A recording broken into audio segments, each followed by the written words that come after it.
चलो स्टूडेंट, आज के लेक्चर में हम डिज़ाइन पीडीए का क्वेश्चन एक और देखेंगे, जहाँ पर आपको डिज़ाइन करना है एक PDA for the language WCWR। तो यहाँ पे W क्या है? आप बेसिकली आपका W हो सकता है आपका AB का क्लीन क्लोजर। अगर मैं बात करूँ AB का क्लीन क्लोजर, तो सबसे पहले आपको जो AB का क्लीन क्लोजर है वो आपको दे सकता है नल। तो उस केस में आपका जो W हो सकता है वो आपका आ जाएगा नल। यहाँ पे W आप एनालाइज कर रहे हैं वो स्ट्रिंग जो आपको AB क्लीन क्लोजर से मिलके बनेगी, और WR है उस W का रिवर्स, ठीक है। और C ऐसा पॉइंट है जो आपका एज ए टर्मिनल ट्रीट हो रहा है, और आगे बताऊंगी कि बेसिकली C कौन सा आपका टर्मिनेशन पॉइंट है और सेंटर पॉइंट है, जो आपको ये बताएगा कि W के बाद अगर आपको C मिला तो यहाँ से आपकी जो स्ट्रिंग है वो आपकी हो रही है रिवर्स, ठीक है। तो अगर मेरा है W नल, तो उस केस में जो लैंग्वेज आपकी जनरेट होगी वो हो सकती है सिंपल आपको टर्मिनल मिले C, क्योंकि उस केस में W भी नल रहेगा और W का रिवर्स भी आपका नल रहेगा। इसके अलावा अगर मेरा W हो सकता है A, सिंगल A, तो उस केस में जो स्ट्रिंग बन सकती है वो बन सकती है, अगर मेरा W रहा A, C है मेरा टर्मिनल, और अगेन WR क्या है, क्योंकि मेरे पास एक ही स्ट्रिंग है तो आपका रहा A ही। सिमिलरली B के लिए आपका B हो सकता है। अब हम यहाँ पे देखते हैं W ऐसा W जिसमें A और B के कॉम्बिनेशंस हैं, ठीक है। यहाँ पर WBA हो सकता है, तो हम मान के चलते हैं मेरा जो W है वो कुछ कॉम्बिनेशन है AB का।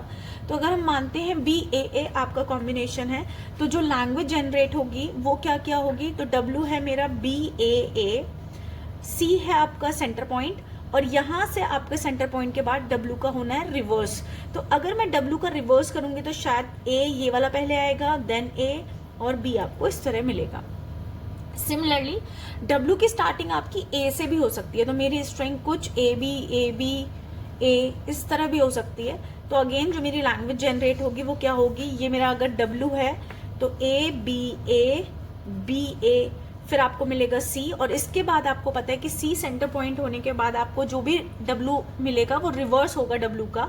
तो मैं अगर रिवर्स करूं इस स्ट्रिंग को तो आएगा A और A, ठीक है। तो ये कुछ ऐसे पैटर्न्स हैं जिनसे आपका जो ये लैंग्वेज है वो आपका जनरेट कर सकती है। अब इस लैंग्वेज के बेसिस पर आपको डिज़ाइन करना है क्या, पीडीए, ठीक है। तो हम 1 बाय 1 स्ट्रिंग जनरेट करते हैं और देखते हैं कि कैसे हम पीडीए बना सकते हैं। तो सबसे पहले मैंने आपको लास्ट वीडियो में भी बताया था कि आप एक ऐसा स्टैंडर्ड वैल्यू ले लें W की जिसमें AB के कॉम्बिनेशंस हो, या फिर अगर N की टर्म में कोई लैंग्वेज है तो आप एक स्टैंडर्ड N ले लीजिए जिसमें 3 से 4 या 4 से 5 लेंथ आपको मिल जाए, ठीक है। तो हम इतनी बड़ी नहीं ले रहे, हम ये वाले स्ट्रिंग ले लेते हैं जिससे हमें थोड़ा बहुत आपका आइडिया हो जाएगा कि स्ट्रिंग किस डायरेक्शन में आपकी जा रही है, ठीक है। अब अगर मेरे पास है ये, तो सबसे पहले मैं टेप पर लिख देती हूँ ये वैल्यू CAAB, और मुझे पता है कि ये जब मेरी कंप्लीट होगी तो मुझे मिलेगा नल, ठीक है। ऑलवेज स्टार्टिंग आपकी इनिशियल स्टेट से होगी। ये मेरा स्टैक है, और स्टैक में जो टॉप ऑफ द और बॉटम ऑफ द स्टैक है वो है आपका Z0 इनिशियली, ठीक है। इतना हम ये मान के चलते हैं इनिशियली। अब मेरा W, मैंने बाई चांस जो W लिया उसमें जो इनिशियल वैल्यू है और जो फर्स्ट वैल्यू है वो है आपकी B, बट ऐसा तो नहीं है कि इनिशियल मैंने लिया बट आपकी इनिशियल तो WA भी हो सकती है, हमने ऐसे स्ट्रिंग भी जनरेट करी। तो जैसे हमने लास्ट क्वेश्चन देखा था वहां पर फिक्स था A to the power N B to the power N में कि ऑलवेज जो स्टार्टिंग होगी इनिशियल स्टेट पे वो ऑलवेज किससे होगी, A से, लेकिन ये चीज यहाँ पर नहीं है। अब यहाँ पर हमारे W के बेसिस पर तो मुझे मिला B, और यहाँ पर अगर इनपुट टेप मिला B, तो मेरा टॉप ऑफ द स्टैक क्या है, Z0। तो मुझे क्या करना है, मुझे सिंपल स्टैक में इंसर्ट करते रहना है, और कब तक इंसर्ट करते रहना है, जब तक कि मेरा सेंटर पॉइंट नहीं आ जाता, वो है आपका C। और आपको पता है कि जब जैसे ही आपका सेंटर पॉइंट ओवर होगा और आप नेक्स्ट पॉइंट पे जाएंगे तो वो वही एलिमेंट होगा जो आपका टॉप ऑफ द स्टैक रहा होगा। देखो, अगर टेप वैल्यू A, तो ऑलवेज आपने जो टॉप ऑफ द वैल्यू किसको सेव करा होगा, A। तो आप क्या करने वाले हैं, जब तक आपको C नहीं मिलता आप इंसर्ट करते जाएंगे, जैसे ही सी मिला आपने स्टेट करी चेंज, और अब आपको पता है कि यहाँ पर जो वैल्यू होगी अगर वही value top of the stack है तो आप क्या करते रहेंगे, पॉप।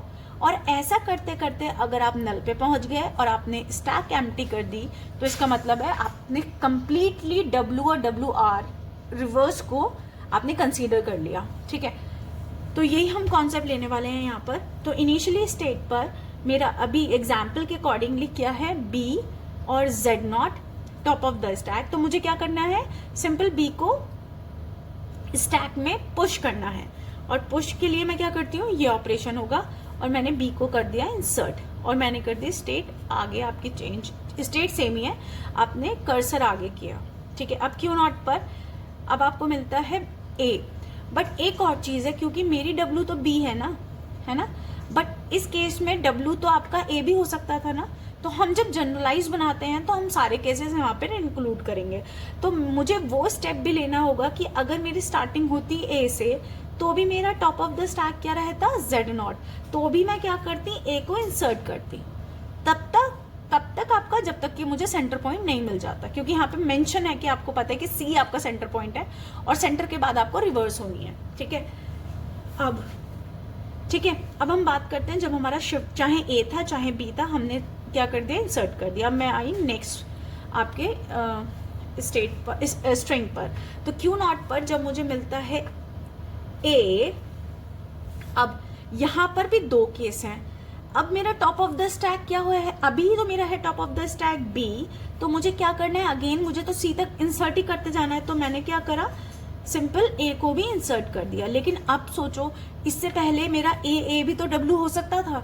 तो इस केस में भी आपको सारे केस लेने पड़ेंगे कि अगर मुझे मिलता ए, बट हो सकता था मेरा टॉप ऑफ द स्टैक भी ए होता।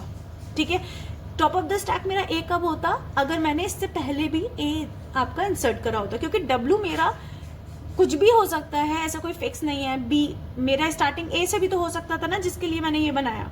ठीक है, तो उस केस के बाद अगर आपको ए मिलता तो आप क्या, आपका यही तो होता ना, input tape A, top of the stack ए।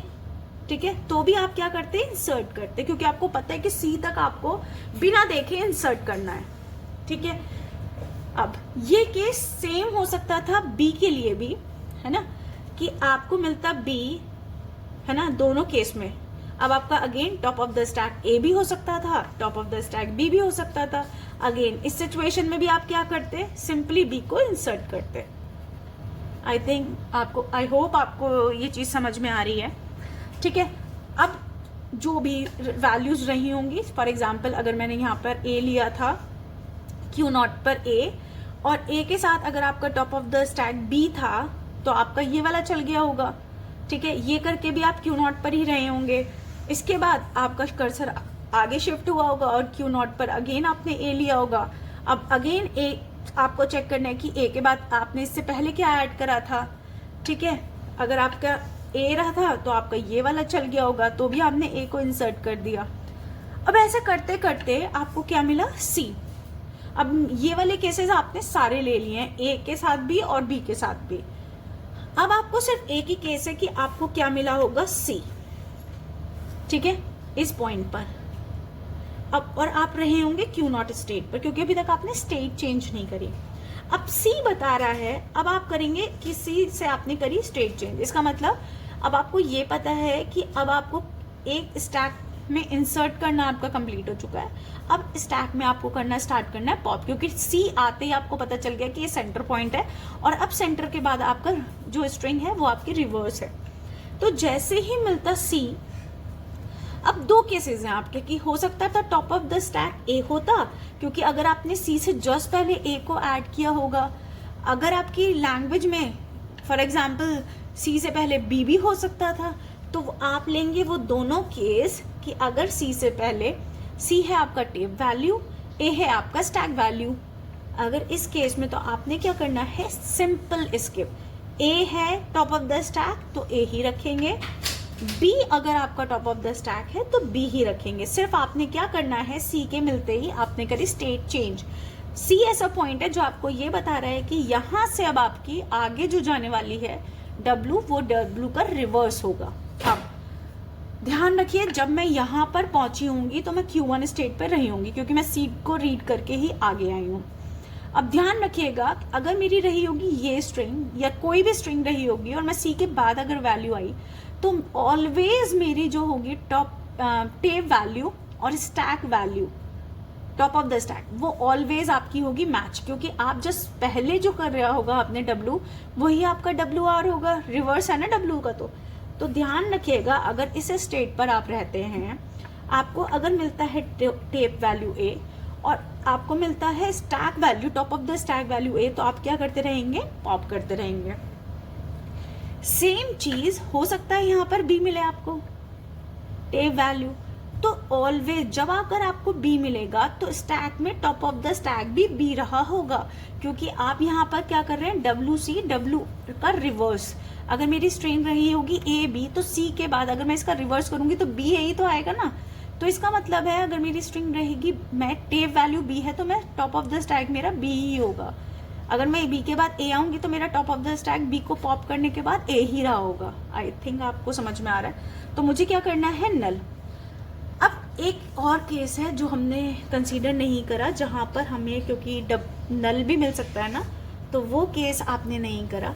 तो वो स्ट्रिंग कैसी बनेगी, मेरी टेप वैल्यू अगर आपकी कोई भी W की कोई भी वैल्यू ना होती और C होता तो उस केस में आपको सिर्फ और सिर्फ C मिलता और उसके बाद नल मिलता। तो Q0 पर अगर ऐसी सिचुएशन है जहां पर आपको C मिलेगा तो आपका टॉप ऑफ द स्टैक क्या रहा होगा, Z0 ना, क्योंकि जब तक आपके पास तो कुछ वैल्यू नहीं थी इंसर्ट करने के लिए, तो ऑलवेज आपका Q0 यहाँ रहा होगा। तो वो वाला केस भी आप इंक्लूड करेंगे जब Q0 पे C मिलता और टॉप ऑफ द स्टैक आपका क्या रहता है, Z0। तो आपको क्या करना है, अगेन स्किप ऑपरेशन, Z को Z ही रहने देना है और स्टेट करनी है चेंज। अब आप क्या कर रहे हैं, Q1 पर A मिला तो आपने कर दिया पॉप, A मिला कर दिया पॉप, B मिला टॉप ऑफ द स्टैक आपने कर दिया पॉप, इन दोनों ऑपरेशन से बस। और ऐसा करते करते अगर आपको Q1 स्टेट पर मिलेगा नल और ऐसा करते करते अगर आपका स्टैक भी एम्प्टी है तो आपको करना है स्किप ऑपरेशन, Z0 को Z0 और आप पहुंच गए फाइनल स्टेट पर।